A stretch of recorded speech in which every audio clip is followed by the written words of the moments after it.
ఏం చెప్తున్నారో చూడరు. ఇది చూసినాక నాకు ఒకసారి ఈ టైటిల్ మీరే చూడరు. నేనేమన్నా తెలంగాణ ప్రాంత ప్రజలారా ఒకసారి మీరే చూసుకోరు. ఇది ఈడేమున్నది, మంత్రి గులాబీ ఎమ్మెల్యే మధ్య ఇసుక దోస్తి, ఇద్దరు కలిసి జోరుగా దందా. ఎవడై మూర్ఖుడు?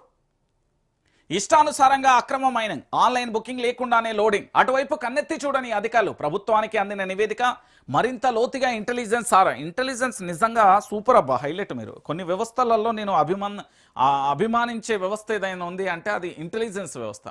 ఎందుకంటే అధికారం విపక్షం అసలు రాజకీయాలతో సంబంధం లేకుండా క్లియర్ కట్గా A to Z ఏం జరుగుతుందో దాని నివేదికను పూర్తి స్థాయిలో కూడా అందించే ప్రయత్నం చేస్తారు. నిజంగా మీకు సెల్యూట్. ఎందుకంటే ఇంటెలిజెన్స్కు సంబంధించి నివేదికను ఎంత చాకచక్యంగా ఎంత అద్భుతంగా తీర్చిదిద్దుతారంటే అంత అద్భుతంగా తీర్చిదిద్దుతారు. దానికి సంబంధించిన ఉదాహరణ ఇది.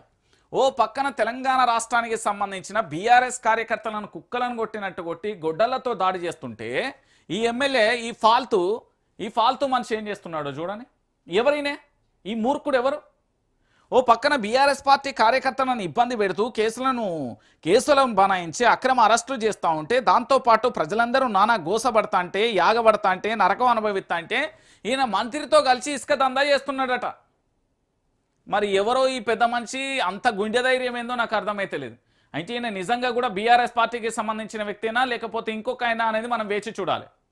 మీ నియోజకవర్గ ప్రజలు ఏ నియోజకవర్గమో ఏం కథనో ఈయన జర దొరకబట్టి ఈయన గల్లబట్టి అడుగురు ఎవరో. ఈయన ఒక పక్కన బీఆర్ఎస్ పార్టీ మీద అనేక రకాలుగా ప్రభుత్వం కుట్రలు కుతంత్రాలు చేస్తూ ఉంటే పైసల దందాలో ఉన్నది. పైసల దందా కోసం అంటే ఒకసారి మీరు ఆలోచించారు. ఇక చూడుర్రి ఇక్కడ వీళ్ళు ఇది ప్రభుత్వం పేపర్ రాసుకొచ్చింది. సహజంగా అధికార ప్రతిపక్ష లీడర్ల మధ్య రాజకీయ వైరం ఉంటుంది. ఒకరిపై మరొకరు పట్టు సాధించేందుకు అనుక్షణం ప్రయత్నిస్తుంటారు. కానీ ఉత్తర తెలంగాణలో మాత్రం భిన్నమైన పరిస్థితులు ఉన్నట్లుగా ప్రచారం జరుగుతుంది. ఓ మంత్రి నిత్యం వివాదాలలో ఇరుక్కునే ఓ గులాబీ ఎమ్మెల్యే మధ్య మంచి స్నేహం కుదిరిందని, ఆ స్నేహం కాస్త ఇప్పుడు ఇద్దరు కలిసి బిజినెస్ చేసే స్థాయికి వెళ్ళినట్లుగా చర్చ జరుగుతుంది.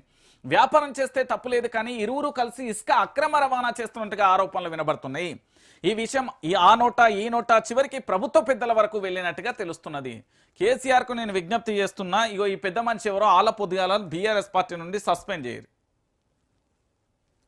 షెట్టా పట్టాలే, బిజినెస్ చేస్తే తప్పులేదు, కానీ దొంగతనంగా అక్రమ ఇసుక రవాణా అది అసలే దొంగ పని రాయించే దాంట్లో మళ్ళా ఈ గులాబీ పార్టీకి సంబంధించిన ఎమ్మెల్యేను మంత్రితో ఒక చేతులు కలిపినట్టు. అంటే విపక్షం అధికార పక్షం అంటే ఇప్పుడు ఏంది సర్పంచ్ ఎన్నికలలో పోటీ చేసి సర్పంచ్ ఎన్నికలలో నిలబడి లక్షల ఖర్చులు పెట్టుకొని